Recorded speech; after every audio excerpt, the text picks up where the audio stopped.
Hi everyone, welcome back to my new and another blog. কেমন আছো তোমরা সবাই? আশা করছি প্রত্যেকে ভীষণ ভালো আছো, আর আমিও খুব ভালো আছি। আজকে ব্লগটা এখন থেকে স্টার্ট করছি। আজকে হচ্ছে রবিবার। আজকে রবিবার, এই মাত্র জাস্ট স্নান টান করে একদম ফ্রেশ হয়ে নিলাম, কারণ আজকে একটা জায়গায় আমরা ঘুরতে যাব। কোথায় যাব অবশ্যই তোমরা আজকে ব্লগে দেখতে পাবে। সকাল সকাল ঘুম থেকে উঠে ঘরের কাজকর্ম সেরে একদম স্নান করে ঠাকুর পুজো দিয়ে নিয়েছি। এখন নিচে এসছি একটু রান্নাবান্না করতে।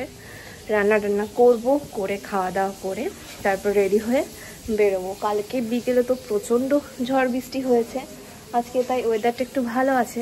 দেখা যাক আজকে আবার বিকেলে কি হয়।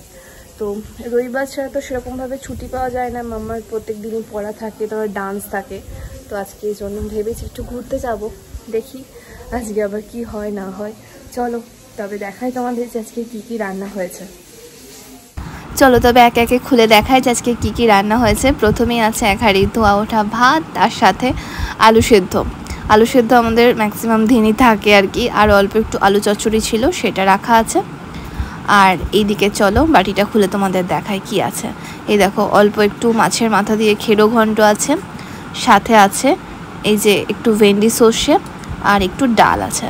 তো এই হচ্ছে আমাদের আজকে দুপুরের খাবার। চলো এবার ভাতগুলো পেরে নিই। মাম্মা অলরেডি বসে আছে, ওকেও দেবো আর একবারে আমরাও খেয়ে নেবো। কি বলো তো, আজকে তাড়াতাড়ি উঠে স্নান টান সেরে ফ্রেশ হয়ে নিয়েছি। তোমাদের আগেই বললাম আজকে যেহেতু রবিবার, আর আজকে একটা জায়গায় ঘুরতে যাব, সেরকমই প্ল্যান আছে। জানি না ওয়েদারটা কি হবে। এই কয়েকদিন তো প্রত্যেক দিনই ঝড় বৃষ্টি হচ্ছে আর কি। এই দেখো, আমডাল নিয়েছি, সাথে নিয়েছি মাছ ভাজা, আলু সেদ্ধ, অল্প একটু শাকের তরকারি, ওই ভেন্ডি দিয়ে সব দিয়ে। চলো এবার তবে খাওয়া দাওয়া সেরে নিই। সবজিপাতি বলতে পারো আমাদের বাড়িতে রোজই হয়, কিন্তু আমি খুব একটা খাই না। আমি একদম ঝাড়াঝাপটি সিম্পল খাওয়াটাই বেশি পছন্দ করি, আর তার সাথে মাম্মামকেও তাই দিই। মাম্মামকে আবার এক একদিন কী করি, আলু, কুমড়ো, তারপর পেঁপে, গাজর সমস্ত সিদ্ধ করে না ওকে ভাতের সাথে মেখে দিই। ও যদি একবার দেখতে পায় তাহলে কিন্তু আর খাবে না। চলো ঝটপট করে কথা বলতে বলতে খাওয়াটা আগে সেরে নিই, কারণ রেডি হতে হবে আবার। আর এই যে রেডি হয়ে চলে এসেছি গঙ্গার ঘাটে। এটা হচ্ছে আমাদের শাখায় ঘাট বলতে পারো। তো এখান থেকেই আমরা নৌকা করে যাবো। দেখো মাম্মা ছুটছে, ওর তো মানে প্রচুর এক্সাইটমেন্ট কোথাও ঘুরতে যাওয়ার নাম শুনলেই। উঠে মানে সাজুগুজু করে দেখো কত মাথায় ক্লিপ দিয়েছে। এখন এই ক্লিপগুলো উঠেছে না, তো মাথায় লাগাবে। আমার বেশ ঠিক আছে, দাঁড়া তোকে সাজিয়ে দিচ্ছি। আর এই গঙ্গা দিয়ে নৌকা করে যেতে না আমার কিন্তু বেশ ভালো লাগে। আমরা যেহেতু বাইকে করে যাব, তো আগে সেই জন্য গঙ্গার ঘাটটা পেরিয়ে নিচ্ছি।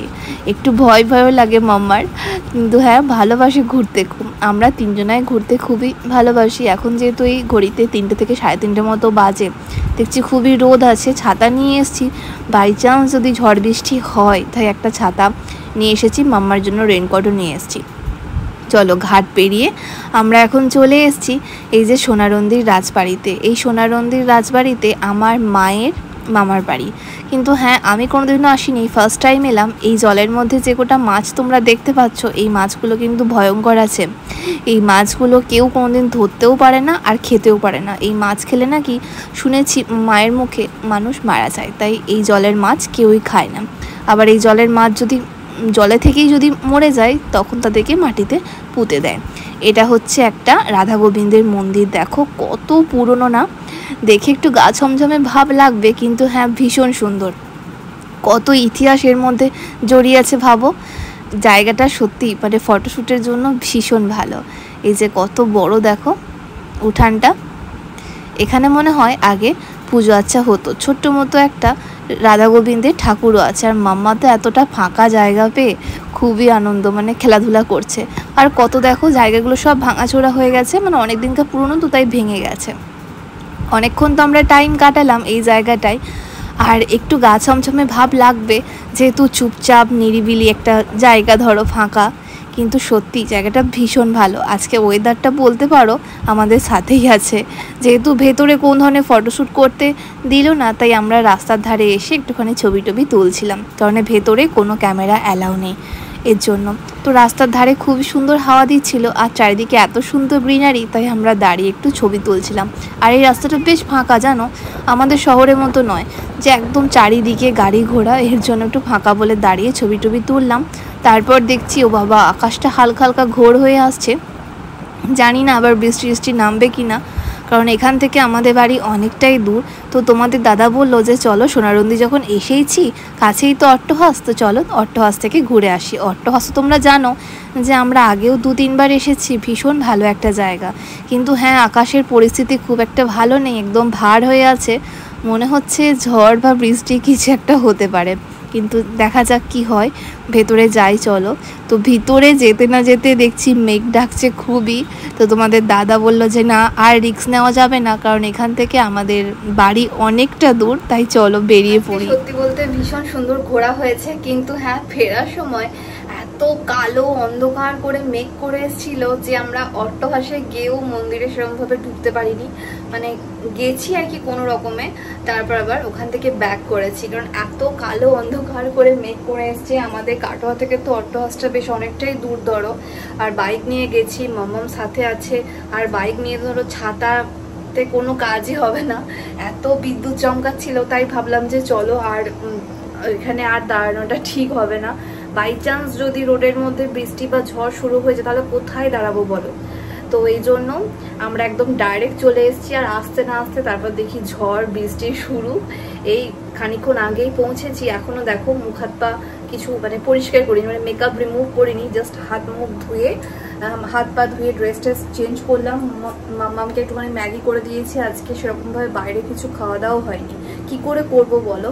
বাড়ি ফেরার একটা চিন্তা, এতটা দূর ধরো গেছি, খাওয়া দাওয়া করে 3টের সময় বেরিয়েছি, আর ফিরতে ফিরতে অনেকটাই আমাদের লেট হয়ে গেছে, যেহেতু সোনারন্দি থেকে আবারও আমরা অট্টহাস গেছিলাম এই জন্য।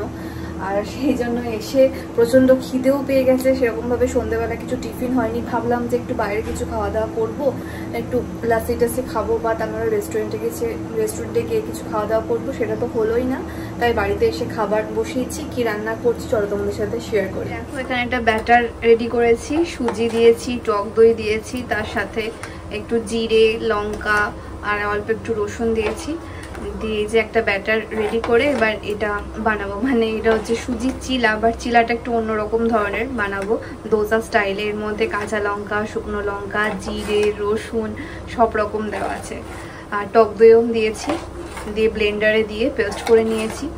আর এই যে দেখো প্যানটাও চাপিয়ে দিয়েছি, প্যানে হালকা একটু তেল ব্রাশ করেছি। এবার চলো একে একে করে নিই। প্রচণ্ড খিদেও পেয়েছে, সেরকমভাবে কিছু খাওয়াও হয়নি, ভাবলাম যে বাইরে ঘুরতে গেছি, বাইরে কিছু খাবো, কিন্তু কই আর হলো, সেটা তো আর হলোই না।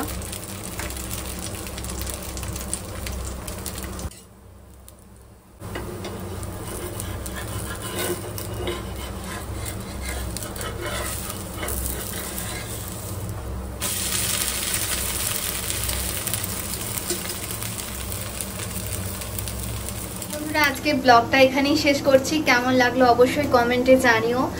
আরও খুব তাড়াতাড়ি অনেক সুন্দর সুন্দর ব্লগ তোমাদের সাথে শেয়ার করব, তার জন্য কিন্তু চ্যানেলটাকে সাবস্ক্রাইব করে পাশে আসা বেল আইকনটিকে অন করে রাখতে কিন্তু একদম ভুলো না। ততক্ষণ টাটা, দেখা হচ্ছে আবার কালকের আরও একটা নতুন ব্লগে।